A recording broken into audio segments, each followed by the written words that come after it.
Assalamualaikum warahmatullahi wabarakatuh. Salam dan bahagia Bapak Guru hebat. Jumpa lagi dengan saya, Elis Tianawati, calon guru penggerak Angkatan 8 dari SMK Negeri 2 Amuntai, Kabupaten Hulu Sungai Utara. Pada kesempatan kali ini, saya akan memaparkan koneksi antar materi modul 2.1 pembelajaran berdiferensiasi. Berikut adalah refleksi saya terhadap perjalanan pembelajaran yang telah saya lakukan sampai pada tahap modul 2.1 pembelajaran berdiferensiasi. Apa yang dimaksud dengan pembelajaran berdiferensiasi dan bagaimana hal ini dapat dilakukan di kelas? Pembelajaran berdiferensiasi adalah usaha guru menyesuaikan proses pembelajaran di kelas untuk memenuhi kebutuhan belajar individu murid. Menurut Tomlinson, dalam kelas yang mengimplementasikan pembelajaran berdiferensiasi, seorang guru melakukan upaya yang konsisten untuk merespon kebutuhan belajar murid. Pembelajaran berdiferensiasi dapat juga diartikan sebagai serangkaian keputusan masuk akal atau common sense yang dibuat oleh guru yang berorientasi pada kebutuhan murid. Selanjutnya, bagaimana penerapan pembelajaran berdiferensiasi di kelas? Penerapan pembelajaran berdiferensiasi di kelas dapat dilakukan dengan 1. Guru memiliki tujuan pembelajaran yang didefinisikan secara jelas. 2. Guru menanggapi atau merespon kebutuhan belajar muridnya. 3. Guru menciptakan lingkungan belajar yang mengundang murid untuk belajar dan bekerja keras untuk mencapai tujuan belajar yang tinggi. 4. Guru melakukan manajemen kelas yang efektif. Serta yang kelima, guru melakukan penilaian berkelanjutan. Bagaimana pembelajaran berdiferensiasi dapat memenuhi kebutuhan belajar murid dan membantu mencapai hasil belajar yang optimal? Pertama, guru dapat melakukan pemetaan kebutuhan belajar murid berdasarkan 3 aspek, yaitu 1. Kesiapan belajar. Guru melihat kesiapan belajar murid untuk mengetahui kapasitas murid dalam mempelajari materi, konsep, atau keterampilan baru. Kesiapan belajar ini mengharuskan untuk menilai pengetahuan awal dan menentukan apa yang telah diketahui murid dan di mana posisi murid berada. 2. Minat murid. Minat adalah salah satu motivator penting bagi murid untuk dapat terlibat aktif dalam proses pembelajaran. Memahami minat akan membantu guru untuk dapat mempertimbangkan bagaimana ia mempertahankan atau menarik minat murid-muridnya dalam belajar. 3. Profil belajar murid. Guru memberikan kesempatan belajar kepada murid untuk belajar secara alami dan efisien dari berbagai faktor seperti preferensi lingkungan belajar, pengaruh budaya, preferensi gaya belajar, ataupun preferensi berdasarkan kecerdasan majemuk. Kedua, guru dapat mengidentifikasi kebutuhan belajar murid melalui berbagai cara, yaitu antara lain mengamati perilaku murid-murid, mengidentifikasi pengetahuan awal yang dimiliki murid terkait topik yang akan dipelajari, mendiskusikan kebutuhan murid dengan orang tua atau wali murid, mengamati murid ketika sedang menyelesaikan tugas atau aktivitas, bertanya atau mendiskusikan permasalahan dengan murid, membaca raport murid dari kelas sebelumnya, berbicara dengan guru-guru murid sebelumnya, menggunakan berbagai penilaian diagnostik untuk memastikan murid berada dalam level yang sesuai, melakukan survei untuk mengetahui kebutuhan belajar murid, atau dapat juga dengan melakukan review dan melakukan refleksi terhadap praktek pengajaran mereka sendiri untuk mengetahui efektivitas pembelajaran mereka.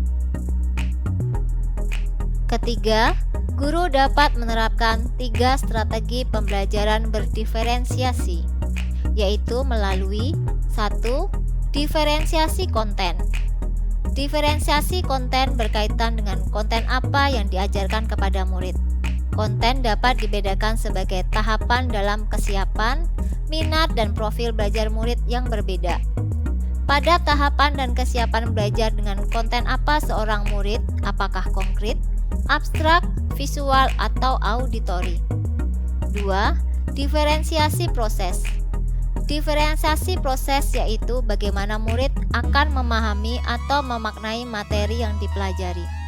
Cara melakukan diferensiasi proses dapat dilakukan dengan kegiatan berjenjang, pertanyaan pemandu atau menantang, membuat agenda individual untuk murid, memvariasikan lama waktu menyelesaikan tugas, mengembangkan kegiatan bervariasi, dan menggunakan pengelompokan yang fleksibel.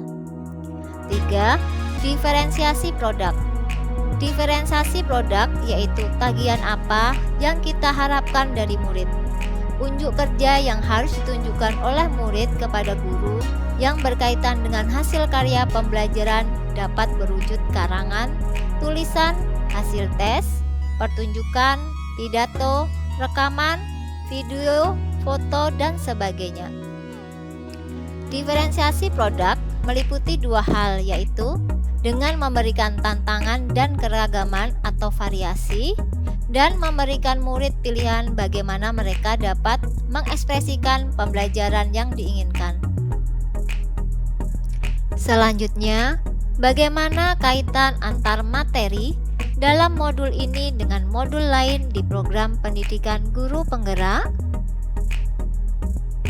Adapun koneksi antar materi dari modul-modul yang telah dipelajari yaitu Modul 1.1 Filosofi Ki Hajar Dewantara, Modul 1.2 Nilai dan Peran Guru Penggerak, Modul 1.3 Visi Guru Penggerak, Modul 1.4 Budaya Positif, Modul 2.1 Pembelajaran Berdiferensiasi adalah tidak lain untuk mewujudkan profil pelajar Pancasila. Berikut kaitan pembelajaran berdiferensiasi dengan filosofi Ki Hajar Dewantara. Menurut Ki Hajar Dewantara, pendidikan adalah menuntun segala kekuatan kodrat yang ada pada anak-anak agar mereka sebagai manusia maupun anggota masyarakat dapat mencapai keselamatan dan kebahagiaan yang setinggi-tingginya. Setiap murid adalah individu yang unik, maka selayaknya sebagai pendidik harus mampu melayani kebutuhan belajar murid dengan segala keberagamannya, sesuai dengan kodratnya, dengan menyediakan lingkungan dan pengalaman belajar yang terbaik untuk mereka. Salah satunya dengan menyediakan pembelajaran yang berdiferensiasi, sehingga dapat mengakomodir keberagaman murid dalam mewujudkan pembelajaran yang berpihak pada murid. Kaitan pembelajaran berdiferensiasi dengan nilai dan peran guru penggerak. Seorang guru penggerak yang memiliki nilai-nilai berpihak pada murid, mandiri, reflektif, kolaboratif, dan inovatif diharapkan mampu merancang pembelajaran berdiferensiasi untuk memenuhi, menjawab, dan merespon semua kebutuhan belajar muridnya. Guru diharapkan mampu membantu murid dalam belajar, mampu memunculkan motivasi dalam diri tiap murid untuk belajar, serta mendidik karakter yang menjadi pembiasaan baik dalam setiap individu murid di mana saja mereka berada, sebagai bentuk mewujudkan kepemimpinan murid, di mana hal ini merupakan salah satu peran sebagai guru penggerak, karena pada dasarnya setiap anak memiliki potensi untuk menjadi seorang pemimpin di masa depan. Kaitan pembelajaran berdiferensiasi dengan visi guru penggerak. Pembelajaran berdiferensiasi merupakan teknik pembelajaran untuk merespon kebutuhan murid dalam belajar yang berbeda-beda. pembelajaran yang memberi keleluasaan pada murid untuk meningkatkan potensi dirinya sesuai dengan kesiapan belajar, minat, potensi, ataupun gaya belajarnya, sehingga mereka dapat berhasil dalam pembelajaran yang dijalaninya. Salah satu hal yang perlu diprioritaskan dalam menyusun visi guru penggerak adalah guru harus mampu menerapkan pembelajaran yang berpihak pada murid. Salah satu strategi kegiatan yang dapat mendukung tercapainya visi tersebut tentu saja dengan melaksanakan pembelajaran berdiferensiasi. Selanjutnya, kaitan pembelajaran berdiferensiasi dengan budaya positif. Dalam melakukan pembelajaran berdiferensiasi, perlu adanya lingkungan belajar yang mengundang untuk belajar, serta adanya manajemen kelas yang efektif. Kaitan terhadap hal tersebut tentu saja perlu adanya kesepakatan dan nilai disiplin positif yang akan membuat pembelajaran berjalan aman, nyaman, menyenangkan, dan berpihak pada murid sesuai dengan nilai-nilai budaya positif. Penerapan budaya positif di dalam ruang kelas, terutama disiplin positif, membuat kesepakatan kelas, dan menerapkan kontrol guru sebagai manajer, maka akan dapat mewujudkan terbentuknya komunitas belajar yang mendukung ekosistem belajar yang berdiferensiasi. Dengan menjadikan pemetaan kebutuhan belajar murid sebagai sebuah rutinitas yang selalu dilakukan guru, sehingga bisa mewujudkan variasi strategi dalam memenuhi kebutuhan belajar murid, maka konsistensi pembelajaran berdiferensiasi bisa terus dilakukan. Demikianlah pemaparan saya mengenai koneksi antar materi modul 2.1 pembelajaran berdiferensiasi. Terima kasih sudah menonton video ini. Salam guru penggerak, tergerak, bergerak, menggerakkan. Wassalamualaikum warahmatullahi wabarakatuh.